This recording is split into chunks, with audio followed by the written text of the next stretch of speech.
Boa tarde a todos. Sejam todos bem-vindos aos funcionários desta casa,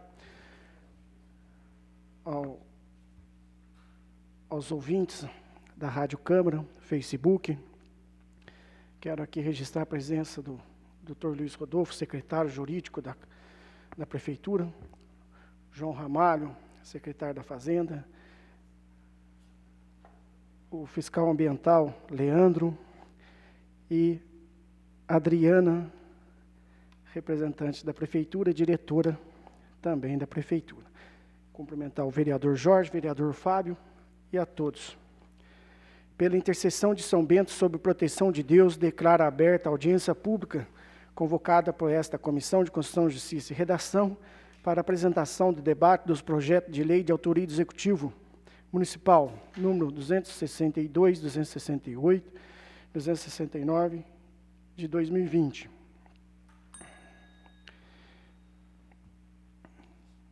Iniciando, destaco que foi aberto o prazo à população para apresentação de perguntas e sugestões acerca das proposituras por meio do WhatsApp da Câmara Municipal e ouvidoria, desde o dia 4 do presente mês, podendo ainda eventuais questionamentos ser feitos no decorrer da presente audiência através dos comentários da transmissão, lembrando que alguns questionamentos, em razão de sua complexidade em tempo hábil, poderão ser respondidos posteriormente. Solicito ao nobre colega vereador Fábio Luiz dos Santos Silva, secretário e relator desta Comissão de Constituição, Justiça e Redação, que faça a leitura do projeto de lei número 262/2020, que dispõe sobre as sanções administrativas derivadas de condutas e atividades consideradas lesivas à saúde pública e ao meio ambiente. Olá, senhor presidente. Com a palavra. Primeiramente, boa tarde, senhor presidente, demais vereadores, cargos comissionados do Executivo e os funcionários públicos, e também a todos que nos acompanham pelas redes sociais, sejam bem-vindos. Projeto de Lei 262, de 3 de fevereiro de 2020. Dispõe sobre sanções administrativas derivadas de condutas e atividades consideradas lesivas à saúde pública e ao meio ambiente.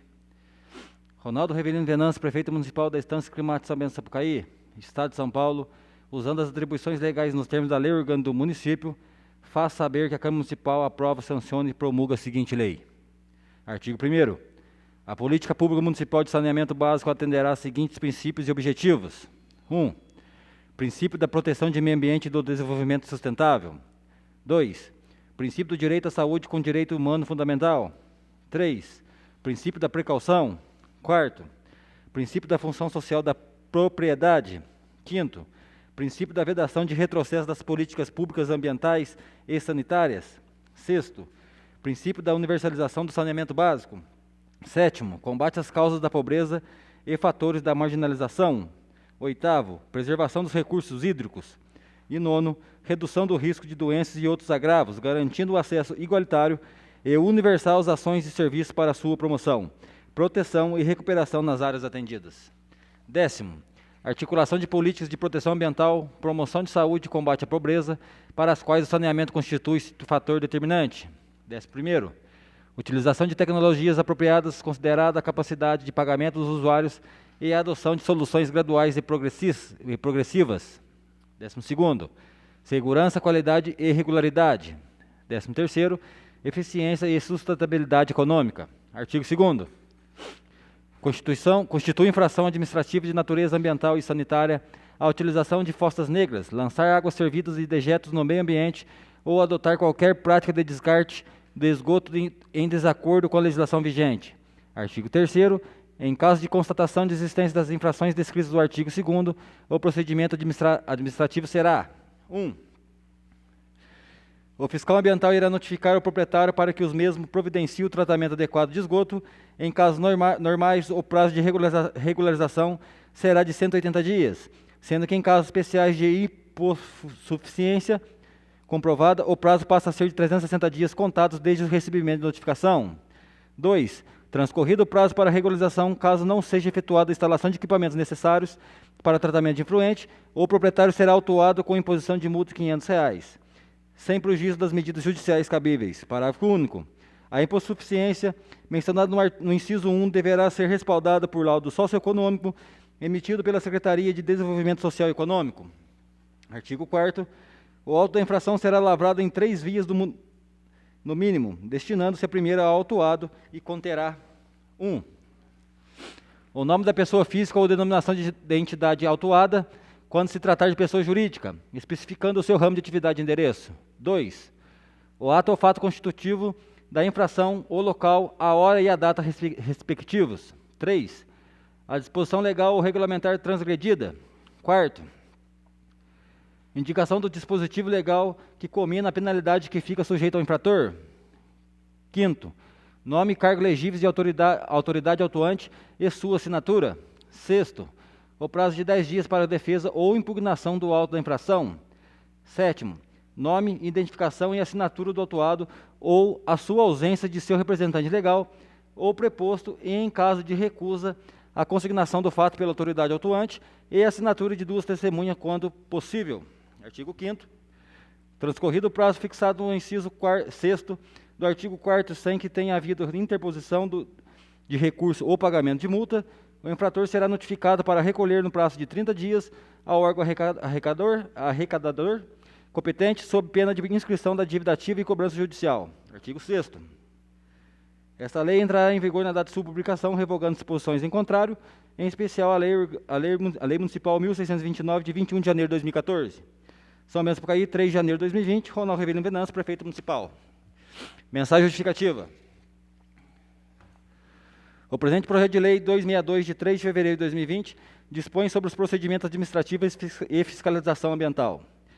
Esse projeto de lei tem a intenção de aumentar o prazo para a regularização do tratamento de esgoto, considerando que o custo associado na implantação das unidades de tratamento convencional é significativo, bem como fazer valer o que está previsto na Lei Orgânica Municipal, artigo 144-E, 144-N, 144-G, Resolução CONAMA 430, de 13 de maio de 2011, o qual prevê a obrigatoriedade de tratamento de esgoto municipal. Não obstante, o presente projeto também visa a revogação da Lei Municipal 1629, de 21 de janeiro de 2014, uma vez que essa se encontra defasada ante a nova realidade do município. Sem mais para o momento, aproveito a oportunidade para apresentar Vossas Excelências os protestos de elevada estima e distinta consideração. Ronaldo Rivelino Venâncio, prefeito municipal. Primeiramente, abro a palavra aos nobres colegas parlamentares para que façam as considerações que atender a necessidade acerca do projeto de lei 262/2020. Em discussão. Senhor presidente, peço a palavra. Com a palavra. Senhor presidente, nobres vereadores, doutor Luiz, secretário de Assuntos Jurídicos, João Ramalho, secretário de Finanças, secretário de Fazenda do município, Adriana, diretora de Meio Ambiente, e Leandro, né, recém-contratado, fiscal ambiental. Eu te amasse porque embaça, e eu gostaria de pedir autorização do senhor presidente para me fazer uma leitura, senhor presidente, autorizado, do nosso plano diretor, que trata justamente da parte do esgotamento sanitário do município. Então, o plano diretor ele dá um esboço bastante fidedigno da atual situação do tratamento de esgoto no nosso município. O sistema de coleta de esgoto sanitário de São Bento do Sapucaí, também operado pela concessionária Sabesp, atende a 78% do município, que possui ligação de água dividida em 2 bacias de contribuição. Os bairros que possuem esgoto coletado são Campo do Monteiro, Sítio, Quilombo e Centro. Em 2014, 75% do esgoto coletado foi tratado, o restante lançado in natura no rio Sapucaimirim. Os sistemas de esgotamento sanitário isolados compreendem o CDHU do Quilombo. A informação da Sabesp é que o esgotamento sanitário do Quilombo, 120 ligações, será desativada e o esgoto levado para a estação de tratamento e sede adjacente à rodovia Vereador Júlio da Silva. Vereador Júlio da Silva. Deduz que 5.260 edificações contabilizadas em 2014 e apenas 1.901 possuem seu esgoto tratado. As demais edificações, 3.359 lançam seus dejetos no riacho e no rio Sapucaimirim. E até eu gostaria de repetir isso aqui, porque isso é um dado muito importante para a nossa discussão de hoje. As demais edificações, 3.359, lançam seus dejetos nos riachos e no rio Sapucaimirim, com exceção de um número mínimo de casas que possuem fossa séptica. Foi também observado pela pesquisa da Oficina Municipal, em 2004, que alguns bairros rurais utilizam um vazadouro a céu aberto até riachos, como também evidenciado pelo censo do IBGE de 2010.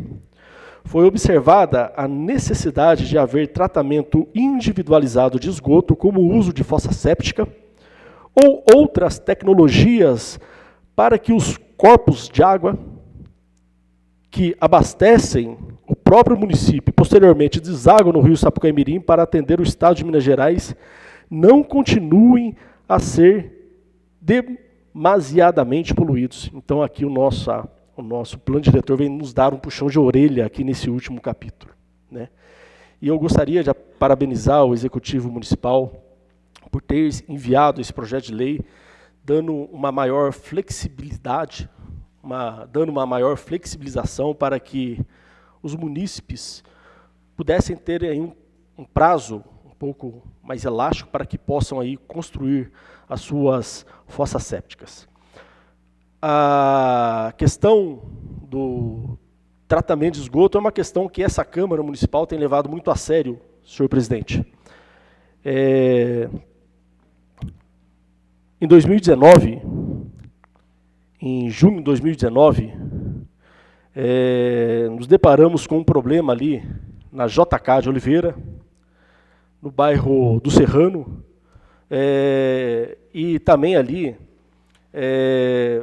por que dizer não, também ali no bairro do Camonteiro. Então enviamos um ofício à Sabesp, que indagamos sobre o projeto de captação e tratamento de esgoto nas localidades que especifica. Até eu gostaria de pedir autorização para Vossa Excelência para que eu pudesse ler esse ofício.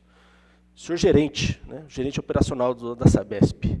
Senhor gerente, servimos do presente para indagar Vossa Senhoria acerca da existência de planos de projeto para captação de tratamento de esgoto na Avenida Nossa Senhora Aparecida, bairro do Serrano e Avenida JK de Oliveira, sendo que o esgoto dessas localidades é lançado in natura no córrego do Serrano, no bairro e no rio Sapucaí, respectivamente.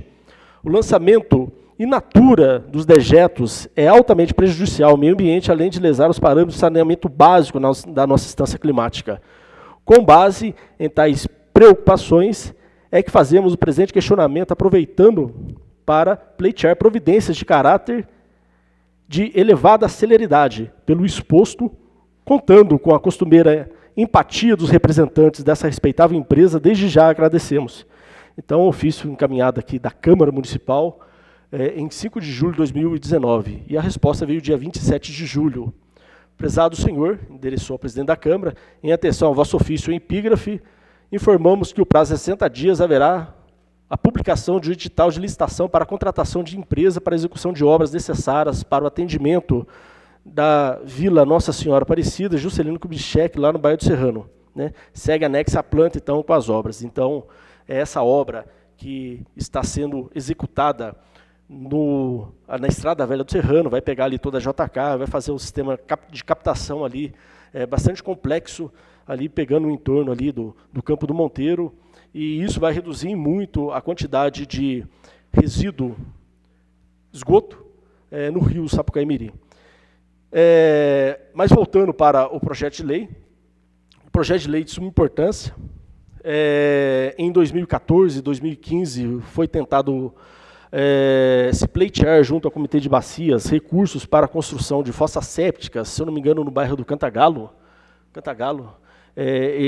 Esses projetos eles não vingaram por questões de apontamento do próprio Tribunal de Contas.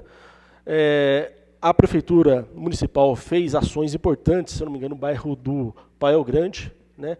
E é bastante importante que a Prefeitura Municipal, com esse projeto de lei, dê um prazo maior para que esses munícipes possam fazer ali um sistema de captação desse esgoto e que esse esgoto não possa vir a contaminar as nossas bacias aí.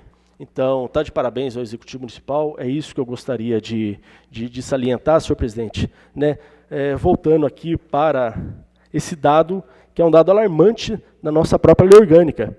3.359 edificações lançam seus dejetos nos riachos e no rio Sapucaimirim. É um número bastante elevado. Esse número tem que ser reduzido, assim, um negócio para ontem, porque é uma quantidade muito grande ainda de residências que lançam. E é claro que as gerações futuras serão comprometidas, né? Como é uma bacia, né? O problema desse dejeto lançado aqui vai comprometer as cidades vizinhas aí também, né?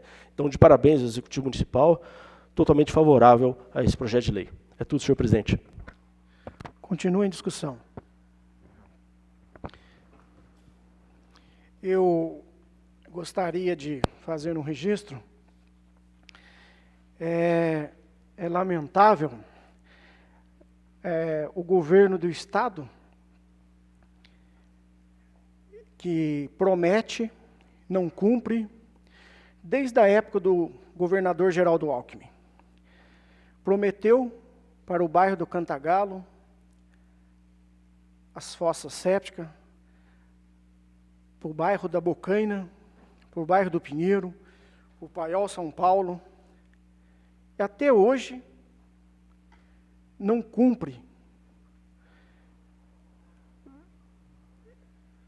E o outro, maior poluidora do nosso município, é a Sabesp.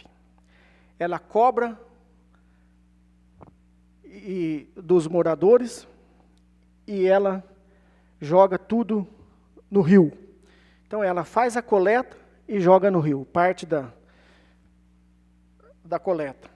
Então, nós já cobramos da Sabesp, já cobramos do governo e estamos aguardando ainda a resposta. Mas o governo de São Paulo deixa muito a desejar nesses projetos de saneamento básico. Então fica aqui o registro. A Câmara Municipal, através do WhatsApp, recebeu uma mensagem sobre o projeto de lei 262/2020. O projeto de lei revoga a lei 1629/2014. Nesta lei prevê adesão municipal ao programa Água Vida do governo do Estado. Gostaríamos de saber a possibilidade de inclusão neste programa e ainda tiver o mesmo nome ou programa similar, ou em outros programas estaduais voltados para saneamento básico. Ver a possibilidade de garantir isso nesse projeto de lei. A maioria das fossas negras fica na zona rural. Pessoas, normalmente, mais carentes. Importante a lei. Mais importante, mais ainda que busquem também alternativa para possibilitar essas pessoas que tenham condições para resolver o problema. Outra sugestão para que o Condema possa avaliar essa família para oferecer a ajuda e o suporte necessário. Então, essa mensagem é de autoria do senhor Marcos Lima, do bairro do Quilombo, representante da Associação dos Moradores do bairro do Quilombo. Então, a diretora do Meio Ambiente, Adriana, ela vai responder essa mensagem. Só uma parte, se você me permite, antes dela responder, só para acrescentar, Pois não. projeto, além de estender maior o prazo, facilitar, esse projeto também, essas pessoas mais carentes, através de um laudo da assistência social, ele tem maior prazo ainda. É só para destacar isso. Boa noite a todos, vereadores e os demais presentes. Só para explicar um pouco do porquê do projeto de lei, o funcionamento das fiscalizações, para vocês poderem entender melhor o contexto.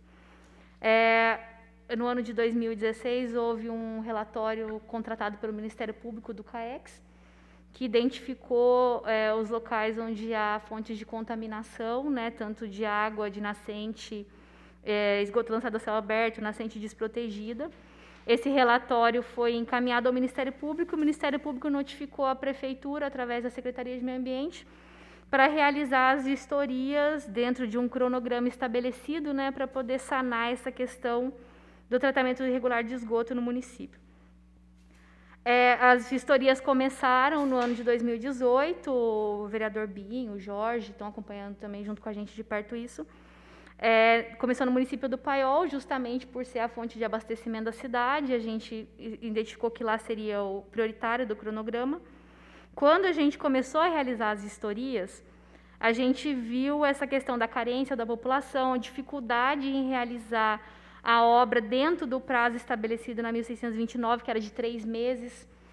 Então, a gente fez uma reunião com o promotor, conversou sobre isso com ele e entendeu que seria interessante um novo projeto de lei, estabelecendo prazos mais extensos e para a população carente até de 1 ano, né, para poder estar resolvendo o problema. Quanto a essa questão do programa Água e Vida e outros programas como o FEIDRO e tudo mais, o município ele tem uma legislação específica autorizando o município a efetivar convênio com o Estado, Secretaria de Infraestrutura e Meio Ambiente.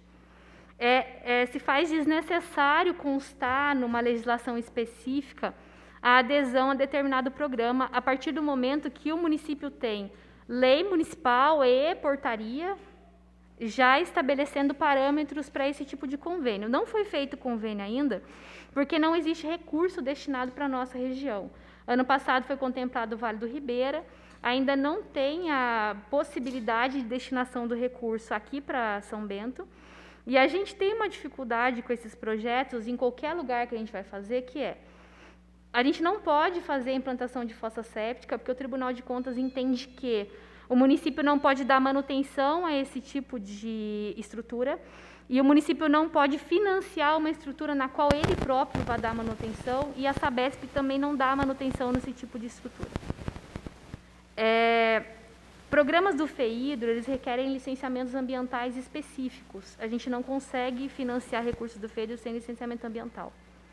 E a gente está esbarrando em entraves na própria CETESB para licenciar esse tipo de programa. Tanto que o do Pinheiro foi cancelado por problemas assim, o do Cantagalo foi cancelado por problemas assim. Então, não é que não há um empenho da Prefeitura em ter recurso para esse tipo de ação. É que a gente está tendo entraves em outros setores, licenciamentos ambientais, e o próprio Tribunal de Contas que cancelou o projeto do Pinheiro, não foi a Prefeitura que abriu mão. Então, houve um cancelamento desse projeto.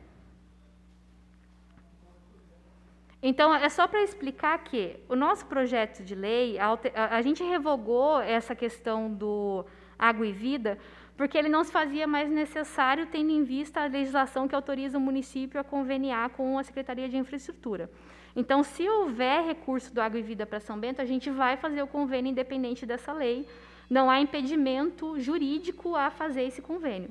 Só era um assunto que não era necessário no texto desse projeto de lei em específico. Tá? É só fazer uma pergunta. Pois não. E até não sei se o entendimento que eu tenho é a realidade, se não for, você me corrige. O município, acho que teria até que aumentar um tipo mais de fiscalização quando ceder seu alvará de construção. O que hoje acontece no nosso município, não só com a área de esgoto, mas também com a área de água.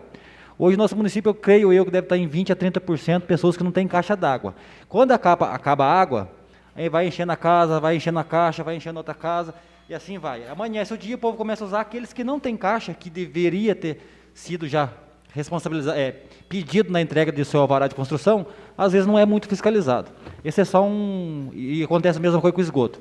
Agora, a pergunta que eu faço é a seguinte: algumas situações aconteceram no Paiol, me questionaram na época, e uma casa que não tem quintal, Como será feita essa fossa? Porque no Paiol existem vários assim. Sim, é o que a gente falou. Eu acredito que o João Ramalho possa falar disso até melhor que eu, mas a Secretaria de Meio Ambiente já fez essa consulta ao setor de engenharia e eles, em novos alvarás, têm cobrado a questão do saneamento. A questão de estudo de capacidade hídrica ainda não existe específico para o município, tem um estudo feito lá no Comitê de Bacias, né, que os senhores podem consultar, em relação à disponibilidade hídrica, mas ainda não tem um estudo estabelecido para a implantação desse tipo de situação no alvará. Quanto a saneamento, já tem. Em novos alvarás está prevista a obrigatoriedade do tratamento de esgoto. O que acontece é que em casas antigas, muitas delas até consolidadas em área de APP, a gente tem o problema do Cantagalo, que a gente tem quase o centro do bairro todo em APP, dentro da APP, só que é consolidado. Essas situações específicas, a gente tem que analisar, a gente conversou com moradores a possibilidade deles se unirem e montarem uma unidade de tratamento para mais de uma residência, 3 residências, numa área possível, faz uma unidade de tratamento, até é mais econômico, né? Porque, assim, já foi construído errado, já está consolidado, a prefeitura não tem, nem a justiça, um entendimento que a casa não possa ficar lá.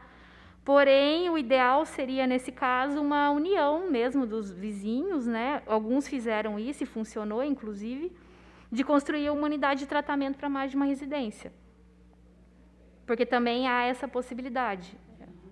Divide os custos, né? Divide o impacto também, porque você faz uma só para mais de um local, e verifica daí, no caso, quem não tem quintal, faz uma parceria com o vizinho que tem, né? Seria uma solução possível. Não necessariamente precisa estar prevista em lei, porque a lei prevê que tem que tratar o esgoto. Ela não determina de que forma. Senhor presidente, peço a palavra. Senhor presidente, sobre essa questão que a Adriana levantou, sobre essa questão específica no bairro dos Pinheiros, que é uma pena, né, ter esse projeto ali de instalação, implantação de fossas sépticas ali no bairro. É uma pena, porque é um bairro que a gente vê que cresce, tem um potencial turístico muito grande. Diante, então, dessa dificuldade, senhor presidente, em se tratar os resíduos ali no bairro, foi encaminhado à Sabesp esse ano, o ano passado, em novembro do ano passado, o senhor Valdir da Silva Cândido, o gerente do setor, um ofício que eu gostaria de ler, senhor presidente. Senhor gerente, no momento gostaríamos de apresentar os votos de sucesso frente à direção do setor. Viemos por meio deste apresentar algumas solicitações de melhorias e atenção por parte da Sabesp. Primeiramente, gostaríamos de destacar a ausência de tratamento de esgotos no bairro do Pinheiro.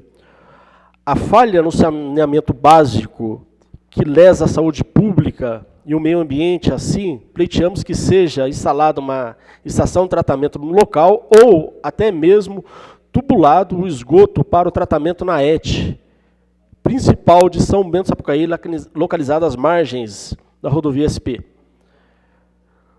Outro quesito de saneamento básico que gostaríamos de abordar é a questão do fornecimento de água tratada ao núcleo do bairro, uma vez que atualmente apenas a parte que tem serviço disponível, a parte baixa, né?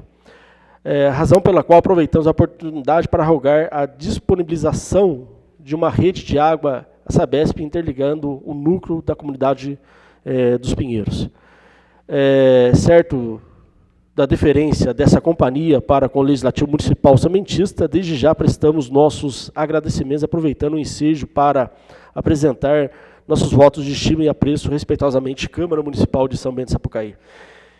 A Sabesp respondeu esse ofício, fomos em fevereiro desse ano, junto com o Thales, no bairro dos Pinheiros, fazendo a vistoria no bairro, e a Sabesp, ela carece de resposta a essa Câmara Municipal.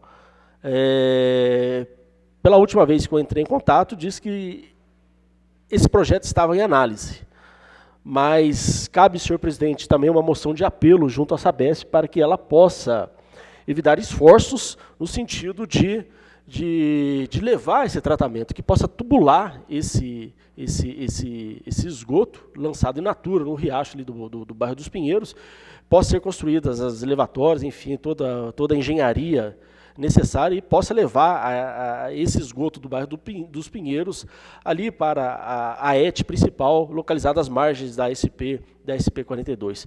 Então, mais uma vez, senhor presidente, eu gostaria de destacar aqui o empenho da Câmara Municipal também, o apoio do Executivo, no sentido de resolver o problema também ali do bairro dos Pinheiros, né? Agradecer a Associação dos Moradores do bairro dos Pinheiros, que tem cobrado, que tem enviado ofícios também para a Sabesp, tem cobrado ali de forma bastante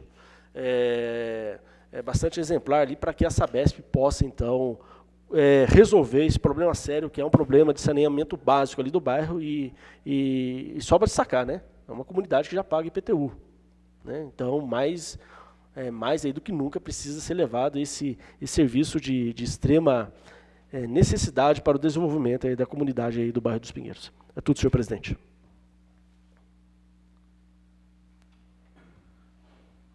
Doutor Luiz Rodolfo. Essa palavra. Com a palavra. Eu só fazer um adendo, né? Nada do que... Não tem nada além do que já foi dito aqui que precisa ser falado. A Adriana explicou muito bem aí o objetivo do projeto e para que fins ele está vindo, né? Só fazer um adendo a respeito das questões jurídicas do município do tratamento de esgoto. De fato, tudo que foi dito aqui também tem razão e tem procedência. A Sabesp ela é responsável pela coleta, principalmente no que se refere à zona urbana. Cabe ao município a fiscalização a respeito disso. O projeto ele vai afetar mais o pessoal que é da zona rural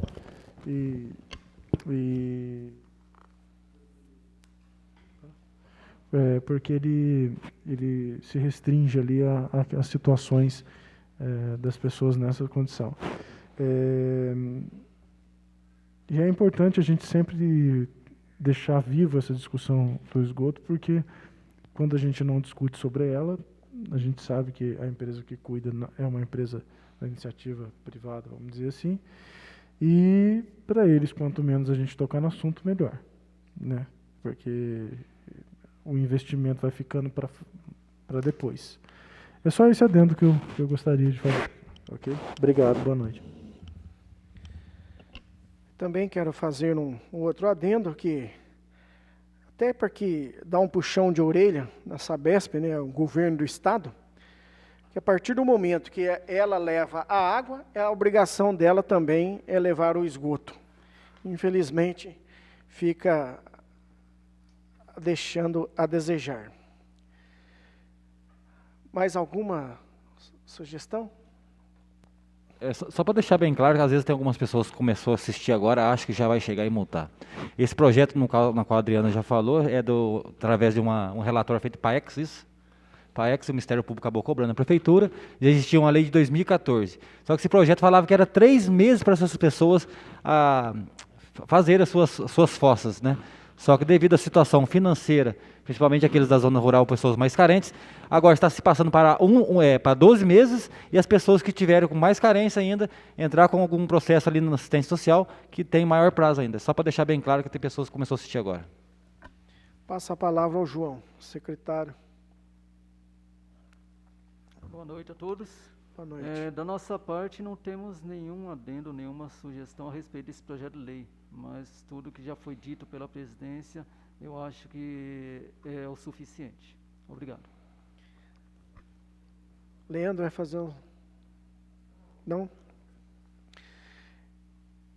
As sugestões apresentadas pelos munícipes e questionamentos que entender necessário, podendo ainda passar para a comissão da Câmara Municipal para avaliar a sugestão. Então, não encerrada a discussão do projeto de lei 262/2020. Solicito ao nobre colega vereador Fábio Luiz dos Santos Silva, secretário e relator da Comissão de Constituição, Justiça e Redação, para que faça a leitura do projeto de lei 268/2020, que institui a taxa de preservação ambiental e de conservação, patrimônio histórico e cultural do município, da Estância Climática de São Bento do Sapucaí e da outras providências. Peço a palavra, senhor presidente. Com a palavra. Dispensando as formalidades, uma boa noite àqueles que começam a nos acompanhar. Sejam bem-vindos. Projeto de Lei 268, de 15 de janeiro de 2020. Institui a taxa de preservação ambiental e conservação do patrimônio histórico cultural do município da Estância Climática de São Bento do Sapucaí e da outras providências. Ronaldo Rivelino Venâncio, prefeito municipal da Estância Climática de São Bento do Sapucaí, Estado de São Paulo, usando as atribuições legais nos termos da lei orgânica do município, faz saber que a Câmara Municipal aprove e ele sancione e promulga a seguinte lei. Artigo 1º. Fica instituída a taxa de preservação ambiental e de conservação do patrimônio histórico e cultural no município da Estância Climática de São Bento do Sapucaí nos termos dessa lei. Parágrafo 1º. A taxa de preservação ambiental e de conservação do patrimônio histórico e cultural poderá ser cobrada durante a realização de eventos ou festividades promovidos pelo poder público. Parágrafo 2º. A taxa de preservação ambiental e de conservação de patrimônio histórico e cultural não será cobrada em festividades de caráter religioso realizadas no município. Artigo 2º. A taxa de preservação ambiental e de conservação do patrimônio histórico e cultural tem como fato gerador o exercício regular do poder de polícia municipal em matéria de proteção, preservação e conservação do meio ambiente e do patrimônio histórico e cultural, incidente sobre o trânsito de veículos da infraestrutura implantada para o acesso de fruição do patrimônio ambiental, histórico e cultural municipal. Artigo 3º. A taxa de preservação ambiental e de conservação do patrimônio histórico e cultural tem como base de cálculo o custo estimado da atividade administrativa em função de degradação e impactos causados pelo excesso de pessoas e circulação de veículos. Artigo 4º. A taxa de preservação ambiental e de conservação do patrimônio histórico e cultural poderá ser lançada e arrecadada antecipadamente ou quando do ingresso de veículos em vias e logradouros do município da Estância Climática de São Bento do Sapucaí na forma estabelecida em decreto regulamentador e operacionalizada através do Poder Executivo Municipal. Parágrafo único. A taxa de preservação ambiental e de conservação do patrimônio histórico e cultural não gera direito de estacionamento, pois incide exclusivamente quando do ingresso de veículos no município. Artigo 5º. O recolhimento da taxa de preservação ambiental e de conservação do patrimônio histórico e cultural dar-se à medida moeda corrente, conforme o decreto regulamentador expedido pelo Poder Executivo Municipal. Parágrafo 1º. O recolhimento da taxa e expedição do comprovante de pagamento dar-se-á de acordo com os valores previstos abaixo. 1. Ônibus, R$ 350. 2. Micro-ônibus, R$ 250. 3. Veículos alternativos de lotação, R$ 150. Parágrafo 2º. A empresa ou agência de viagem de turismo, promotora ou intermediadora do transporte responderá solidariamente pelo pagamento do valor devido por conta da incidência da taxa de preservação ambiental e de conservação de patrimônio histórico e cultural. Artigo 6º. Não incidirá a taxa de preservação ambiental e de conservação de patrimônio histórico e cultural relativamente ao trânsito e permanência dos seguintes veículos. 1. Ambulâncias, veículos oficiais, carros fortes e carros fúnebres, previamente cadastrados no município. 2. Veículos licenciados no município da Estância Climática de São Bento do Sapucaí. 3. Veículos cujos proprietários comprovarem cadastro imobiliário predial no município de São Bento do Sapucaí. 4. Veículos de empresas concessionárias ou prestadores de serviços de eletricidade, saneamento, telefonia móvel fixa. 5º. Veículos de pessoas que comprovadamente trabalham no município de São Bento do Sapucaí. Parágrafo 1º. As isenções serão concedidas somente para o exercício das atividades previamente cadastradas, de acordo com os incisos deste artigo, ficando vedada a isenção quando houver desvio de atividade cadastrada. Parágrafo 2º. Não cadastramento de veículo isento importará no pagamento da taxa. Artigo 7º. Os recursos obtidos através da cobrança de taxa de preservação ambiental e de conservação do patrimônio histórico e cultural deverão ser aplicados nas despesas realizadas com ações de proteção, preservação e conservação do meio ambiente e patrimônio histórico e cultural, em especial para a implantação de infraestrutura ambiental, limpeza pública, ações de saneamento, segurança pública, serviços de saúde, infraestrutura turística e ações fiscalizatórias. Artigo 8º. Os recursos obtidos para a cobrança da taxa de preservação ambiental e conservação de patrimônio histórico e cultural serão destinados às contas de recurso próprio do município. Artigo 9º. O não pagamento da taxa de preservação ambiental e de conservação do patrimônio histórico e cultural importará no lançamento de dívida ativa do município, protesto de execução fiscal conforme procedimento definido no Código Tributário Municipal. Artigo 10º. O Poder Executivo Municipal poderá firmar convênios para a execução desta lei. Artigo 11º. O Poder Executivo Municipal regulamentará a presente lei no prazo de 60 dias, contados de sua vigência, estando autorizado a regulamentar individualmente qualquer evento disposto no calendário de eventos do município, o que deverá ocorrer no prazo de 15 dias, que antecede a data de início do respectivo evento. Artigo 12º, essa lei entrará em vigor na data de sua publicação. São Bento do Sapucaí, 15 de janeiro de 2020, Ronaldo Revilino Venâncio, prefeito municipal. Mensagem justificativa. Tenho a honra de encaminhar para a apreciação dessa Igreja Câmara Municipal o presente projeto de lei 268 de 15 de janeiro de 2020, que institui a taxa de preservação ambiental e de conservação de patrimônio histórico e cultural no município da Estância Climática de São Bento do Sapucaí e da outras providências. A cidade de São Bento do Sapucaí tem um dos carnavais mais tradicionais do interior de São Paulo, reconhecido pela sua diversão, lazer e turismo sem violência, um carnaval família. Motivos esses que a cada ano que passa torna-se cada vez mais conhecido e atraindo muitos turistas. Atualmente a municipalidade deixa de arrecadar quantia expressiva, a qual poderia ser direcionada a outras obras de melhoria do município. Desta forma, as taxas são uma alternativa eficaz de obtenção de recursos financeiros pelo poder público, com o objetivo de compensar os danos de ambiente provocados pelo excesso de turistas e veículos da cidade, bem como contribuirão para amenizar os custos da prefeitura com a festa. Por fim, solicitamos, após competente avaliação dessa presidência, seja presente projeto caminhado para apreciação do egrégio plenário para posterior aprovação. Sem mais por o momento, subscrevo-me aproveitando a oportunidade para renovar às vossas excelências meus protestos de elevada estima e distinta consideração. Antecipadamente, Ronaldo Revilino Venâncio, prefeito municipal. Primeiramente, abro a palavra aos nobres colegas parlamentares para que façam as considerações que entenderem necessário. Em discussão. Peço a palavra, senhor presidente. Com a palavra. Dispensando as formalidades, é um projeto de grande importância, né? Eu até queria fazer um questionamento para o jurídico aqui presente. Esse projeto pode ser lançado em festividades, e depois no final fala que é só apenas o carnaval. Acho que a finalidade é só o carnaval, e se porventura tiver um evento que o município precisa fechar, é isso? É isso.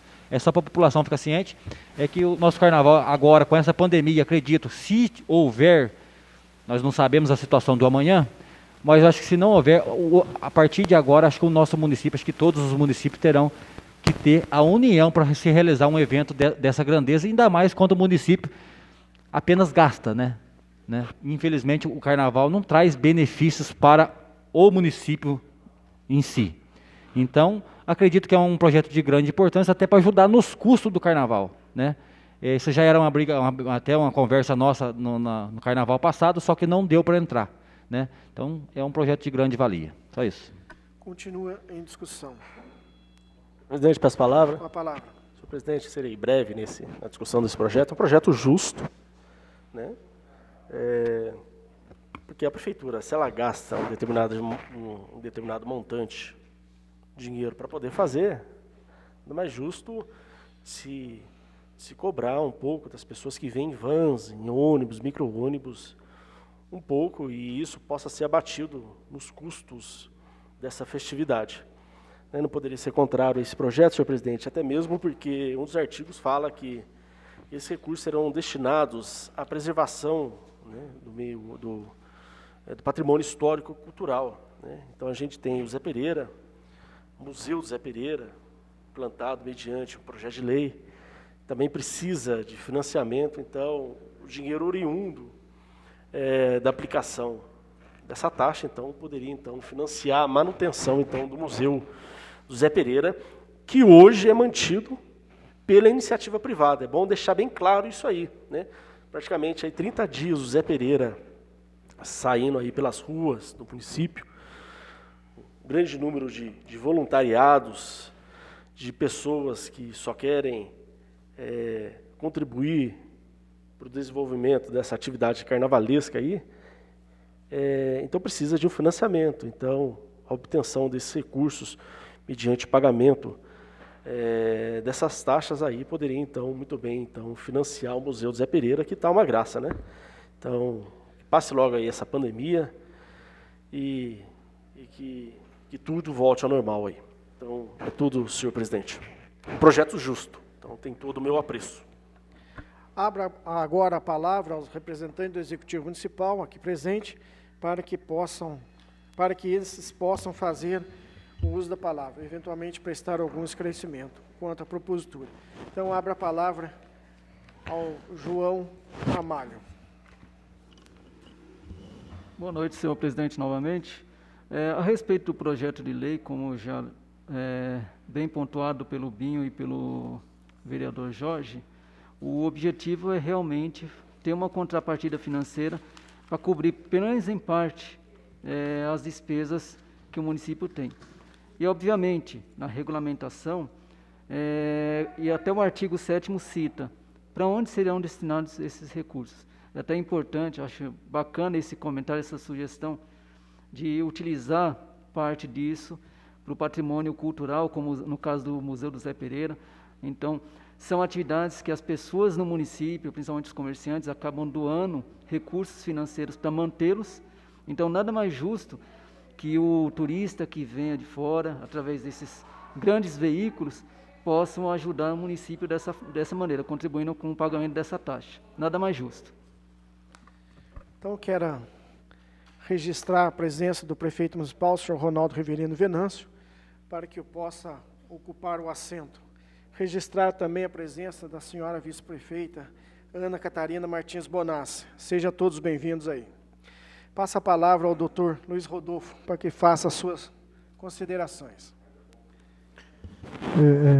Bom, a respeito do projeto de lei, ele está instituindo uma taxa, assim como as outras formas de cobrança de contrapartida, né? Taxa de impostos e contribuições, é importante que seja aprovado ainda esse ano, só um adendo, né? Porque a gente sabe que a gente precisa obedecer os princípios do direito tributário, que é o princípio da noventalidade, né? Obedecer os 90 dias, e da anualidade, né? Essa taxa instituída esse ano vai poder ser cobrada aí antes de 30 de setembro, né? Isso, antes de 30 de setembro, ela vai poder ser cobrada a partir de janeiro. Então, a gente, por isso, pede a atenção de vocês, né? E é importante, aqui já está, a própria lei, ela já está sendo autoexplicativa, se for aprovada, né? E a gente sabe dos benefícios que isso vai trazer, né? Tanto para o controle de fluxo turístico, quanto da contrapartida financeira que a gente vai ter em cima dessa cobrança que está sendo feita aqui, né? Eu fiz alguns adendos aqui, a gente vai dar uma analisada a respeito do cunho religioso do carnaval, porque a gente sabe que hoje no Brasil ele não tem, a festividade em si não é um cunho exclusivamente religioso, mas a gente sabe que o período do carnaval é religioso, então a gente vai novamente discutir a respeito do segundo parágrafo aqui do artigo 1º, né, que está isentando cunho religioso. A gente vai ter que repensar justamente por causa do carnaval, que é o principal objetivo, apesar da lei tratar de uma forma geral, né, em outras situações, de repente, o festival de inverno passa a ser, estou dando só um exemplo, tá? O festival de inverno ele passa a ser um grande atrativo a ponto da gente ter que controlar o fluxo turístico. Aqui está o mecanismo para isso, né? Então, a lei fala no geral, mas hoje o objetivo, de fato, é o carnaval, tá? Eu acho que é isso, né? A gente vai tratando dele aí. Se tiver alguma observação a ser feita, a gente está à disposição lá. Se tiver alguma alteração, alguma sugestão de alteração vindo de vocês também, a gente está aberto para a discussão das propostas, tá bom? Muito obrigado aí pela fala. Então, a comissão vai analisar, juntamente com o jurídico, né, da Prefeitura e da Câmara, para, se for cabível uma sugestão de emenda, a gente está para analisar nas comissões. Então, encerrada a discussão do projeto de lei 268 de 2020. Solicito ao nobre colega vereador Fábio dos Santos Silva, secretário e relator da Comissão de Constituição, Justiça e Redação, que faça a leitura do projeto de lei 269 de 2020, que regulamenta a outorga onerosa nos termos dos artigos 271 a 275 da Lei Complementar número 1841, de 29 de novembro de 2016. Peço a palavra, senhor presidente. Com a palavra. Dispensando as formalidades. Projeto de lei 269, de 6 de fevereiro de 2020. Regulamento de outorga a outorga onerosa nos termos dos artigos 271 e 275 da Lei Complementar 1841, de 29 de novembro de 2016. Ronaldo Rivelino Venâncio, prefeito municipal da Estância Climática São Bento do Sapucaí, Estado de São Paulo, no uso de suas atribuições legais nos termos da lei orgânica do município, faz saber que a Câmara Municipal aprova e ele sanciona e promulga a seguinte lei. Artigo 1º. A outorga onerosa e potencial construtivo adicional passível de ser concedido nos termos do artigo 271 e 275 da Lei Complementar 1841, de 29 de novembro de 2016, que aprovou o Plano Diretor Municipal, fica regulamentado nos termos dessa lei. Artigo 2º. A outorga onerosa e potencial construtivo adicional será requerida simultaneamente com pedido de aprovação de edificação perante o setor de engenharia de Prefeitura Municipal. Artigo 3º. Analisado o projeto de edificação em face da legislação vigente, estando em condições de aprovação, o setor de engenharia da Prefeitura Municipal intimará o interessado para pagamento de contrapartida financeira, especificando o seu valor e informando qual expedição de alvará de aprovação da obra ficará condicionada ao seu pagamento integral, bem como as despesas acessórias e conexas cabíveis. Parágrafo 1º. A intimação de que se refere o caput deste artigo será efetuada diretamente ao interessado. Parágrafo 2º. A expedição de alvará da aprovação da edificação só poderá ser efetuada depois do concluído o pagamento integral da contrapartida financeira. Parágrafo 3º. O pagamento do valor total de contrapartida financeira poderá ser efetuado uma vez só ou em até 5 parcelas mensais iguais ou sucessivas, dentro do prazo de 24 meses de aprovação do projeto, conforme o artigo 273 do Plano Diretor Municipal. Parágrafo 4º. O pedido de aprovação da edificação com solicitação de outorga onerosa e potencial construtivo adicional será indeferido imediatamente em caso de não pagamento do valor integral da contrapartida financeira, dentro do prazo estipulado no parágrafo anterior. Artigo 4º. O cálculo do valor de contrapartida financeira corresponde à outorga onerosa de potencial construtivo adicional será efetuado com base na fórmula matemática a saber: CT igual a FP vezes FS vezes B, onde CT, contrapartida financeira relativa a cada metro quadrado de área construída adicional, FP, igual ao fator de planejamento entre 0,5 e 1,4, FS, fator de interesse social entre 0 e 1,0, B, benefício econômico agregado ao imóvel calculado pela equação VT-CAB, sendo VT, valor do metro quadrado de terreno fixado à planta genérica de valores, CAB, coeficiente de aproveitamento básico. Parágrafo 1º. Os fatores de planejamento de interesse social a ser utilizados no cálculo do valor de contrapartida financeira são aqueles estabelecidos por decreto. Parágrafo 2º. Em caso de pluralidade, os lotes que enfrente para distintas faces de uma mesma quadra, será utilizado o maior valor no metro quadrado do terreno fixado. Artigo 5º. Fica isento de cobrança da contrapartida. Parágrafo 1º. O imóvel que vier a ser utilizado para habitação e interesse social ou equipamento público. 2. A reforma de imóveis que possuem edificações cuja área construída já é superior ao coeficiente de aproveitamento básico, desde que o projeto de reforma seja limitado ao coeficiente de aproveitamento pré-existente. 3.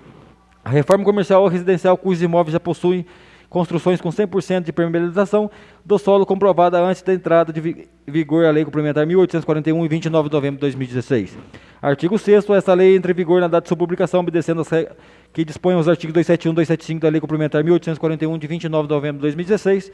São Bento do Sapucaí, 6 de fevereiro de 2020, Ronaldo Rivelino Venâncio, prefeito municipal. Mensagem justificativa. Senhor presidente e novos vereadores, tenho a honra de submeter a apreciação e votação desta egrégia Casa Parlamentar o incluso projeto de lei 269 de 6 de fevereiro de 2020, que regulamenta a outorga onerosa nos termos do artigo 271 e 275 da Lei Complementar 1841, de 29 de novembro de 2016. O Plano Diretor Municipal prevê a existência de outorga onerosa do direito de construir, que é uma cobrança de contrapartida que visa garantir que parte dessa valorização fique com o Poder Público Municipal. Esse projeto de lei, quando aprovado, irá ajudar a Prefeitura a captar os recursos, reforçando, assim, os investimentos de habitação, equipamentos públicos, entre outros. Nessa oportunidade, certo que Vossa Excelência darão a devido respaldo ao presente projeto de lei. Deixo meus protestos de alta estima e distinta consideração. Ronaldo Rivelino Venâncio, Prefeito Municipal.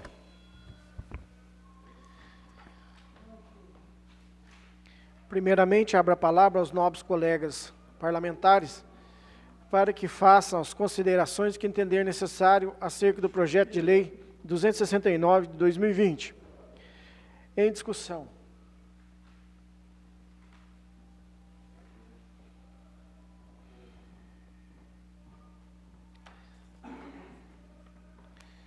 Senhor presidente, peço a palavra. Com a palavra.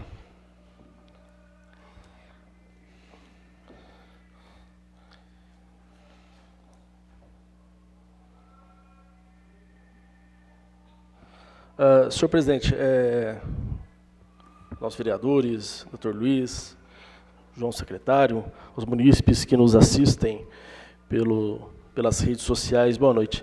Senhor presidente, só gostaria de fazer um adendo aqui sobre a Lei Federal número 10.257, que trata da outorga onerosa e o direito de construir. Ocorre que o projeto de lei, artigo 4º, o cálculo do valor da contrapartida financeira correspondente à outorga onerosa e potencial construtivo adicional será efetuado com base em fórmula matemática, a saber, ao parágrafo 1º, os fatores de planejamento de interesse social a serem utilizados no cálculo do valor e contrapartida financeira são aqueles estabelecidos por decreto.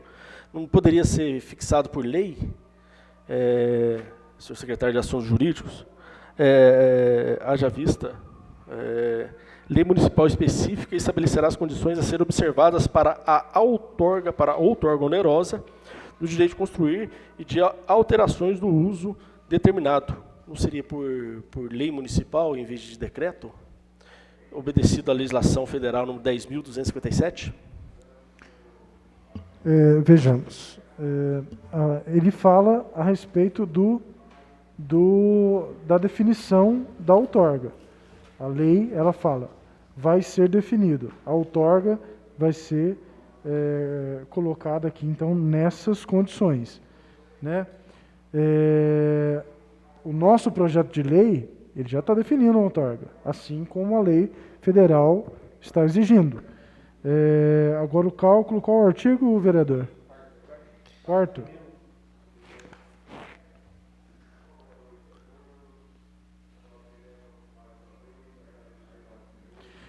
Aqui o decreto ele só vai estabelecer única e exclusivamente fatores de planejamento e interesse social. Ele não está definindo a outorga em si e como que ela vai ser calculada. Ela vai ser calculada com a forma que está descrita acima. Então está sim obedecendo à lei federal. A única coisa que o decreto iria estabelecer seria o fator de planejamento e interesse social. Aí a gente vai ter que sentar junto com o setor de fiscalização que está em cima disso e o de engenharia, assim como analisar quais os setores da cidade, né? Porque a gente sabe que, vereador, é bastante complexo. Eu vou tentar explicar, mas essa é uma parte mais técnica de engenharia do que de direito em si. A gente tem aqui o metro quadrado da cidade, que é definido pelo padrão das residências, e isso influencia, sim, no interesse, no planejamento e no interesse social. Por exemplo, um comércio também, ele vai ser implantado nesse local, a outorga vai ser válida para ele, as perguntas que deveriam ser feitas posteriormente à apresentação do projeto. Esse projeto que vai ser executado no centro da cidade, por exemplo, vai ter um interesse social? De repente, sim, sei lá, uma loja, uma galeria de lojas. É interessante? É interessante. Tem interesse social? Tem interesse social. Então, a partir daí, o decreto que vai definir quais são esses critérios, né? Agora, a outorga em si, ela já está definida aqui, inclusive o fator de isenção.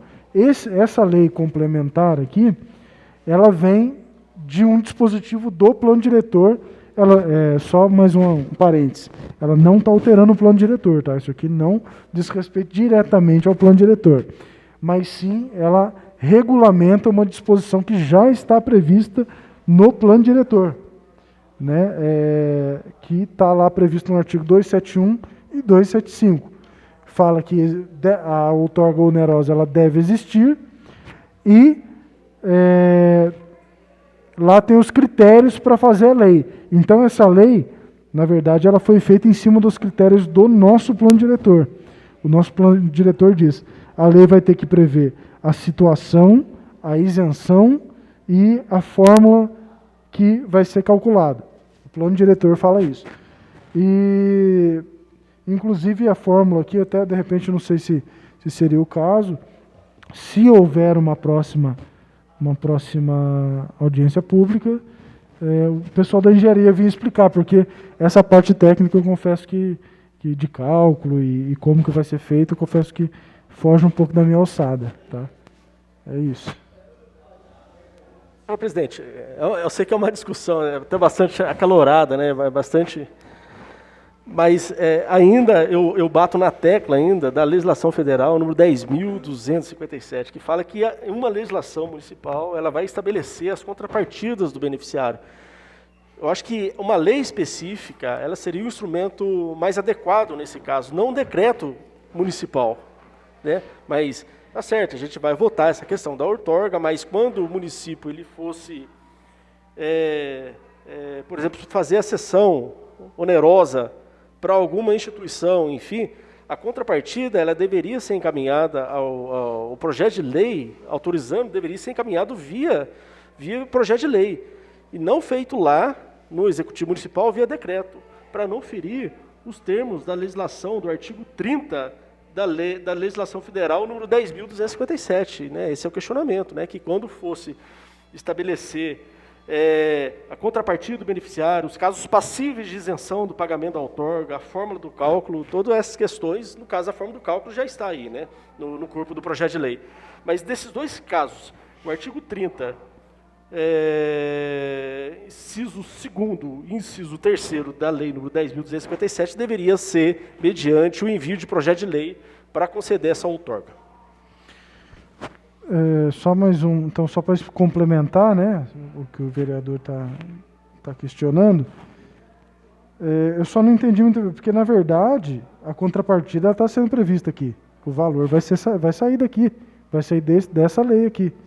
Aqui só está falando que o fator de planejamento e interesse social vai ser definido por decreto, não a contrapartida. A contrapartida já está aqui, ó, na fórmula, inclusive. Você pega a fórmula aqui do artigo 4º, está aqui, ó, contrapartida. Ela vai fazer parte vai estar no valor dessa fórmula. Então, não está contrariando a lei federal.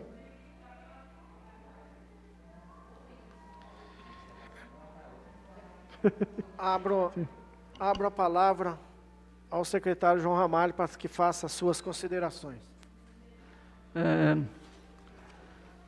Esse parágrafo aí que o vereador Jorge está citando, a não ser que eu esteja enganado, ele fala o seguinte: os fatores de planejamento e de interesse social a serem utilizados no cálculo do valor da contrapartida financeira são aqueles estabelecidos por decreto. Na verdade, pelo que eu entendo, também como o Dr. Luiz mencionou, isso aqui foi uma questão técnica que envolve a engenharia, na verdade. O nosso setor nem foi consultado a respeito desse cálculo matemático. Mas pelo que eu entendo, salvo engano, é que existem dois fatores nessa fórmula matemática, o fator que vai, o FP que vai entre 0,5 e 1,4 e o FS que vai entre 0 e 1.